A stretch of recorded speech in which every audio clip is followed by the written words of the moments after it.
బాబా మీ పేరేం పేరు? పోతిరెడ్డి సుబ్బారెడ్డి, విజయవాడ నగర ప్రచార కమిటీ అధ్యక్షుడు. మీ అభ్యర్థి జగన్మోహన్ రెడ్డి గారిని పులివెందుల్లో ఓడగొడతాం చిత్తుగా అని చెప్తున్నారు జనసేన అధినేత పవన్ కళ్యాణ్, చంద్రబాబు నాయుడు గారు. మరి ఓడగొడతారంటారా? ఎవరెవరు? జనసేన అధినేత పవన్ కళ్యాణ్ గారు, టీడీపీ అధినేత చంద్రబాబు నాయుడు గారు చిత్తు ఓడగొడతాం అంటున్నారు. ముందు పిఠాపురంలో పవన్ కళ్యాణ్ గెలవమను, కుప్పంలో చంద్రబాబుని గెలవమంది. ఆయన ఓడగొట్టేది కాదు. వీళ్ళు గెలిచి శాసనసభకు పోయే సినిమా ఉంది వీళ్ళకి. వీళ్ళు గెలవడం, శాసనసభకు వెళ్ళడం. కుప్పంలో చంద్రబాబు ఓడిపోతున్నాడు భారీ ఓట్ల తేడాతో. పిఠాపురంలో ఇతను ఓడిపోతున్నాడు పవన్ కళ్యాణ్. వీళ్ళు ఆయన పోయి ఓడగొట్టేంత సినిమా వీళ్ళకి ఎక్కడిది? వీళ్ళు ఓడగొట్టే వాళ్ళు అయితే 4 పార్టీలు ఎందుకు గెలుస్తారు? సింగిల్గా జగన్మోహన్ రెడ్డి వీళ్ళు ఎన్ని బెదిరింపులు చేసినా ఒంటరిగా పోటీ చేస్తున్నాడు. ఒంటరిగా ఏకశక్తాధిపత్యంగా ఒకే రోజు 175 అసెంబ్లీ, 25 పార్లమెంటు అభ్యర్థులను ప్రకటించిన మొనగాడు జగన్మోహన్ రెడ్డి. వీళ్ళు ఇప్పుడు ఎన్నిసార్లు ప్రకటించినా ఏమీ లేదు. కొట్టుకోవడం, తిట్టుకోవడం, ఇది వాళ్ళ పరిస్థితి. నరేంద్ర మోడీ రంగంలోకి దిగింది కదా, మరి మీ జగన్ అన్న తట్టుకుంటాడా? అసలు నరేంద్ర మోడీ ఈ ఆంధ్రప్రదేశ్లో ఏముందండి? నరేంద్ర మోడీ వచ్చి ఇక్కడ పోటీ చేయమను జగన్ మీద, అసెంబ్లీకో పార్లమెంటుకో గెలుస్తాడా? ఆయన భారతదేశానికి ప్రధానమంత్రి అవ్వచ్చు గౌరవంగా. ఇతర రాష్ట్రాల్లోకి వచ్చి జగన్ కిందనే అంటావా నరేంద్ర మోడీ? మన ఆంధ్రప్రదేశ్లో బీజేపీకి కనీసం 100 ఓట్లు కూడా లేవు. ఊరక పేరుకి ప్రధానమంత్రి. ఎక్కడేం చేస్తారు వాళ్ళు? చంద్రబాబు వల్లే కాలేదు.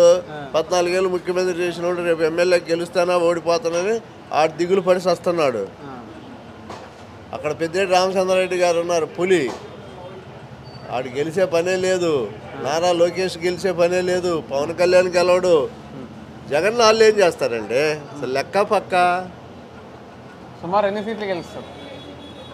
175కు 175 అని స్కోర్ పెట్టుకున్నాం. ఏంటి అంతేనా? అంతే. 175కు 175. సరే, ఏదన్నా ఏదన్నా పోతే పోవచ్చు. పోయినా ప్రభుత్వం మటుకు గ్యారెంటీగా Jaganmohan Reddy. No doubt. No doubt. Uncle మీ పేరేం పేరు? శివరామరెడ్డి. జగన్మోహన్ రెడ్డి గారి పరిపాలన ఎలా ఉందంటారు? జగన్మోహన్ రెడ్డి గారి పరిపాలన సూపర్గా ఉంది. సూపర్గా ఉందా? సంక్షేమ పథకాలు సూపర్గా ఇస్తున్నాడు. ఇన్ని సంవత్సరాలు మనం స్వతంత్రం వచ్చిన ఇలాంటి ముఖ్యమంత్రి ఎవరు దొరకలేదు. మాటలు అన్ని పథకాలు ఇస్తున్నాడు. మాట తప్పనోడు మడ నిపుణులు ఎవరంటే రాజశేఖర రెడ్డి. రాజశేఖర రెడ్డి ఒకటి చేస్తే నేను 2 చేస్తే నేను 3 చేశాడు. అలాగా రాజశేఖర రెడ్డి ఒకటి చేస్తే నేను 2 చేశాడు. అవతల ప్రతిపక్షాలు ఎంతమంది వచ్చినా కానీ ఒక్కడే ఒంటరిగా వస్తున్నాడు. అన్నమైన ఆర్మీ ఒక్కడికి వస్తున్నాడు. చంద్రబాబు చేయలేదు ఇంతకుముందు. చంద్రబాబు ఏం చేశాడు? 350 హామీ నుంచి ఒక హామీ కూడా ఇవ్వలేదు. ఒకటి ఇవ్వలేదు. మీకు కూడా తెలుసు కదా, మేము చెప్తాను. అది జగన్మోహన్ రెడ్డి గారు మాట తప్పనోడు మడ నిప్పనాన్ని పథకాలన్నీ శుభ్రం చేశాడు. ఈసారి వచ్చేది 175 గ్యారెంటీగా గెలుస్తాడు. అన్ని పథకాలు కొనసాగిస్తాడు. ఆంధ్రప్రదేశ్ సస్యశ్యామలంగా ఉంటుంది. నరేంద్ర మోడీ రంగంలోకి దిగింది కదా, మరి ఏమన్నా ప్రాబ్లం అవుతుందా మీ జగన్ అన్నకి?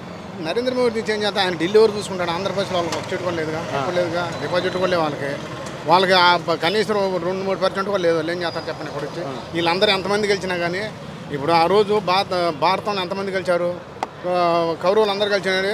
శ్రీకృష్ణ పరమాత్మ కలిసి 6గురే ఆంధ్రప్రదేశ్ మొత్తం, ఇండియా మొత్తం వెళ్ళినట్టుగా. అలాగే జగన్మోహన్ గారు వెళ్తాడు. రేపు జగన్మోహన్ గారు ప్రభుత్వం వస్తుంది. జగన్మోహన్ సంక్షేమ పథకాలన్నీ కొనసాగిస్తాడు. ఆంధ్రప్రదేశ్ సస్యశ్యామలంగా ఉంటుంది. ఎన్ని సీట్లు గెలవచ్చు? సుమారు 130 పైన గెలుస్తాడు. గ్యారెంటీ 130 సీట్లు పైన గెలుస్తాడు. చిన్న విషయాలు ఏం తేడా ఉన్నా కానీ అవన్నీ సరి చేసుకుంటాడు. 130 సీట్లు గ్యారెంటీ గెలుస్తాడు. ఇబ్బంది లేదు. ఎట్టి పరిస్థితిలో జగన్మోహన్ రెడ్డి గారు మే నెలలో గ్యారెంటీగా ప్రమాణ స్వీకారం చేస్తాడు. సంక్షేమ పథకాలన్నీ ఇస్తాడు. ఇబ్బంది లేకుండా ప్రభుత్వం. Thank you. ఈ రాష్ట్రంలో రేపు జరిగే మే 13 జరిగే ఎన్నికలు పేదలకి పెత్తందారులకు మధ్య యుద్ధం జరుగుతుంది. పెత్తందారులు ఎవరు, పేదలు ఎవరు? పేదలంటే జగను, మేము. జగన్ ఈ రాష్ట్రంలో నా తండ్రి ఉన్నాడు. నా తండ్రికి నెలకు 3000 నేను ఇవ్వలేను. కానీ జగన్మోహన్ రెడ్డి ఈ నెల 1వ తారీఖు వచ్చేలేకి నా తండ్రికి 3000 ఇస్తున్నాడు. అలా ఒక ఇంటికి ఒక పెద్ద కొడుకులాగా జగన్ ఈ రాష్ట్రంలో పరిపాలన చేస్తుంటే కళ్ళుండి చూడలేని కబోదులు, ఈ ఎల్లో మీడియా, ఒక ఈటీవీ, ఒక చంద్రబాబు నాయుడు, ఒక ఏబిఎన్, ఆంధ్రజ్యోతి, రాధాకృష్ణ, ఎన్టీవీ కాదు TV5, వీళ్ళంతా కూడా కళ్ళుండి వాళ్ళకు అభివృద్ధి కనపడట్లా. ఈ రాష్ట్రంలో 3 పోర్ట్లు, షీ పోర్ట్లు 3 కడుతున్నాడు జగన్మోహన్ రెడ్డి. నాడు నేడు కింద స్కూళ్ళు ఎంత అభివృద్ధి చేశాడో వాళ్ళని ఒకసారి చూసుకోమనండి వచ్చి. ఓకేనా? వీళ్ళదంతా ఒక వర్గానికి దోసిపెట్టడానికి. ఈడ బస్ స్టాండ్ లేదు, ఒక విమానాశ్రయం లేదు, ఒక హాస్పిటల్స్ లేవు, ఏమీ లేని ఒక అడవిలో నేను ఒక పెద్ద రాజధాని కడతా, దాని గుండా నేను నా వర్గం వేల కోట్లు పోగు చేసుకోవాలి. కానీ పేదవాళ్ళు బాగుపడటం అంటే చంద్రబాబు నాయుడుకి ఇష్టమే ఉండదు ఎప్పుడూ కూడా. మళ్ళీ వస్తా అంటున్నాను కదా, ఎలా వస్తాడు? ఏమి చూసి చంద్రబాబు నాయుడుకి ఓటేయాలి? పోయిన 5 ఏళ్లలో ఏం చేశాడు చంద్రబాబు నాయుడు? ఆగో, ఏం చేశాడు చంద్రబాబు నాయుడు? ఆయన గవర్నమెంట్లో ఏ ఒక్క పేదోడికైనా ఒక్క ఇల్లు ఇచ్చాడా? ఒక్క 10,000 దానం చేశాడా? ఏం చూసి చంద్రబాబు నాయుడు? జగన్మోహన్ రెడ్డి గారు మళ్ళీ సీఎం అవుతారా? ఎన్ని సీట్లు గెలిచే అవకాశం? 100% జగన్మోహన్ రెడ్డి గారు 175 లెక్కలో పెట్టుకొని వెళ్తున్నాం. కొడతాం. జగన్మోహన్ రెడ్డి గారు ముఖ్యమంత్రి అవుతాడు. అందులో భయపడాల్సిన పనే లేదు. మేము క్యాడర్ అంతా సిద్ధంగా ఉన్నాం. దేనికైనా ఎదుర్కోగలగడానికి సిద్ధంగా ఉన్నాం. Right, thank you. పేరు కాక నరసింహరావు. ఎలా ఉంది జగన్మోహన్ రెడ్డి గారి ప్రభుత్వం? ఎలా ఉంది? జగనే వచ్చేది మళ్ళీ 100 సీట్లతో. బీజేపీ కూడా సపోర్ట్ 175 గెలుస్తామంటారు కదా. అవును, ఎవరు గెలిచేది? చంద్రబాబు నాయుడు వాడు మామను ఒకసారి ఎన్నుకోడు పోవడం బాబు గెలుస్తాడు అంతే అంటావా? అంతే. ఎందుకు బీజేపీని కూడా అనుదొక్కుతున్నాడు. బీజేపీకి ఇష్టం లేదు వచ్చేది ఆడ. అందుకని బీజేపీ కూడా యాంటీ అయిపోయింది. నేను మోడీకి చెప్పేశాడు జగనే నేను. మోడీ కూడా చెప్పిండు. ఎన్ని సీట్లు గెలుస్తారు? ఎవరు? జగన్ కా 100 పైనే. 100 పైన. చంద్రబాబు నాయుడు ఎందుకు వద్దంటున్నారు? ఎవరికి? వాడు మంచివాడు కాదు, ఎందుకు మోసగాడు.